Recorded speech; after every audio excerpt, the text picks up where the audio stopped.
the issues in the Anambra State governorship elections vis-a-vis what the candidates have promised to do or not to do. So joining me to discuss the issue is a lawyer and public affairs analyst, Barrister Oscar Onwediwe. Thanks for joining us. Thank you very, very much. Well, in 2 weeks and a day from now, the people of Anambra State will be going to the polls. But then, you know, before the first vote is cast, what will they be expecting from the governor coming in? Because definitely it is going to be a new governor. So what will they be expecting from a new governor, a new government?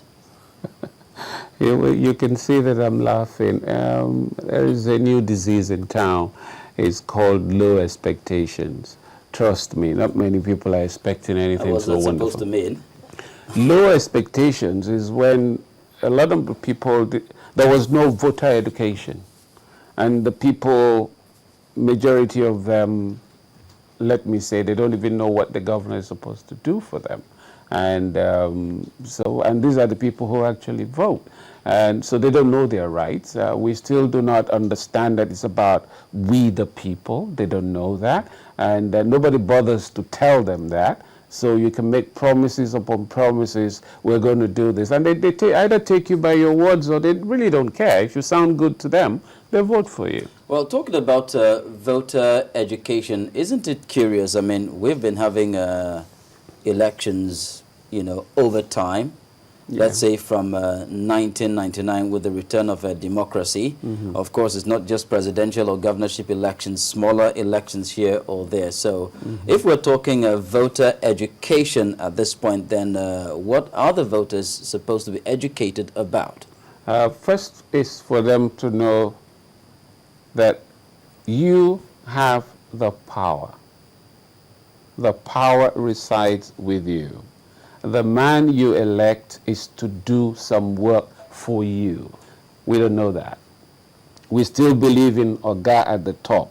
That is, this is the man that looks better to be the Oga at the top, not the man that will serve us better. He's still very emotional. That's the point I'm making. He's still very emotional. If we were having series and series of more and more debates, 3 months to the elections, we're having series of debates. People are watching. They're assessing the people. And the hard questions are being asked. Not sentiments. Not this man is from this bad party. Or this other man is this. No. Addressing the issues. It's unfortunate. And I feel particularly bad because we have a lot of problems in Anambra State that needs serious attention, not sentimental attention, people who are ready to work. And I'm talking about people who have the ability to mobilize all. I'm talking about participatory democracy. I'm talking about somebody who knows that his #1 job is PR. The next governor of Anambra State should be the #1 public relations officer. He's mobilizing a number of people. First of all, come back home. This is our problems. Admit it. I can't do it alone. Let's do it together. And you'll be surprised the state will take off. But the way it's going, everybody's making promises like, I am the Messiah. Now, once I get talking there, about issues and the issues of sentiment. We've been hearing things like, well, the Anambra North Senatorial District has produced so and so number of governors.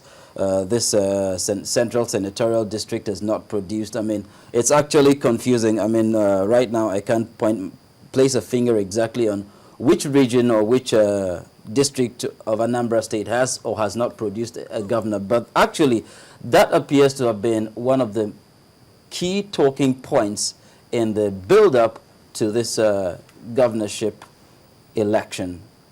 I mean, what's your take on that? Is it a matter of where a person comes from that should be, you know, a sore point at this point? Well, first of all, thank you for this question. I feel bad.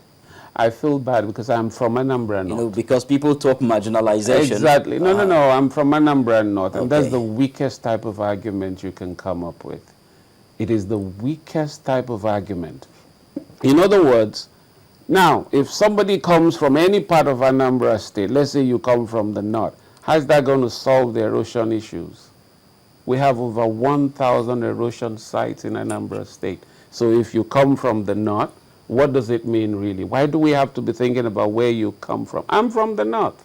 Why do you have to think about where you come from? We're talking about somebody who is coming to solve problems, somebody with a political will, and somebody who can actually move everybody to be able to solve those problems. We have about 1,785,000 pupils coming out of school. What are the schools they are going to go into? What are the secondary schools that they will go into?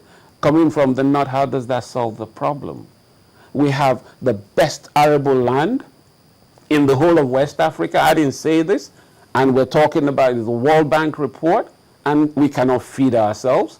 How does coming from the north change that? Nothing. Nobody is addressing the issue. I don't feel good. I'm very passionate about my state. And I don't like this issue of, oh, you're from here or you're not from there. Before you know it, oh, you're Catholic or you're Anglican or you're Pentecostal. That is to show you how base, how very base the election's going on. Very good. Now, well, whether we like it or not, we are going to have elections and we will have a new governor coming in. Sure, yeah, we will. Now, for the new governor coming in, I mean, I asked this question, maybe I'll rephrase it. Mm-hmm. The new governor coming in, what peculiar challenges will he be expected to tackle? I mean, real challenges, not perceived challenges from a political point of view now. The challenges on the ground.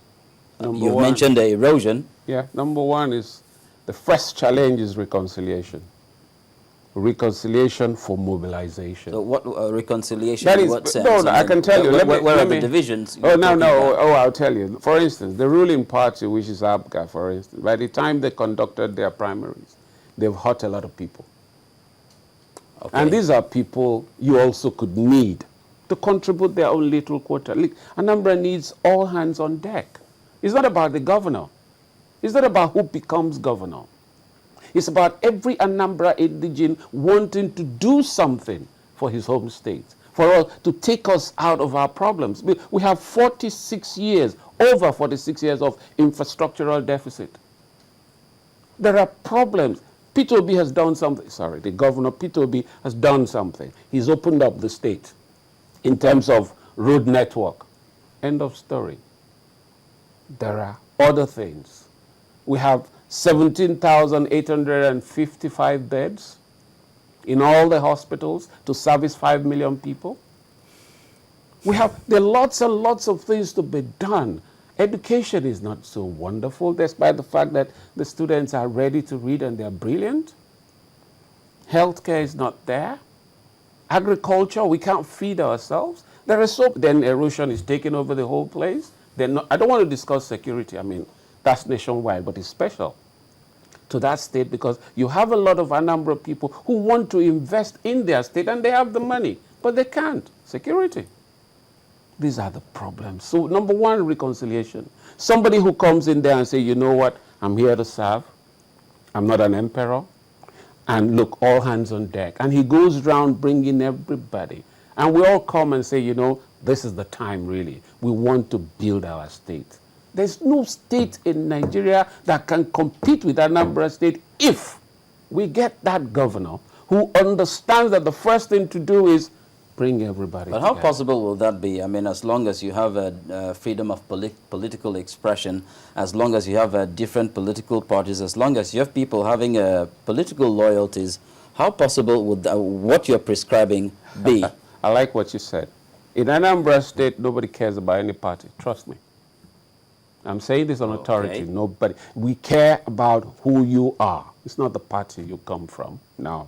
So if we're talking, who are you? If we're talking, if you can deliver, we come with you. So if we're talking reconciliation, what manner of reconciliation? First of all, I'm talking about the first reconciliation is with your party. For instance, look at what is happening in PDP. Okay, assuming the man from PDP becomes the governor, the first thing to do is heal your people, bring them on board. And then together, you're pulling in all the others and say, you know what, this is not about party, this is about our state. We're not going to be divided. It's a small place. It's the second smallest state in Nigeria, after Lagos State, in size. We're not going to be divided by political parties. We want to build our state. That is the most important thing. And I'm not a politician, so I'm not talking like them. For them, it's about power. For me, it's about developing our place. Absolutely. That's it.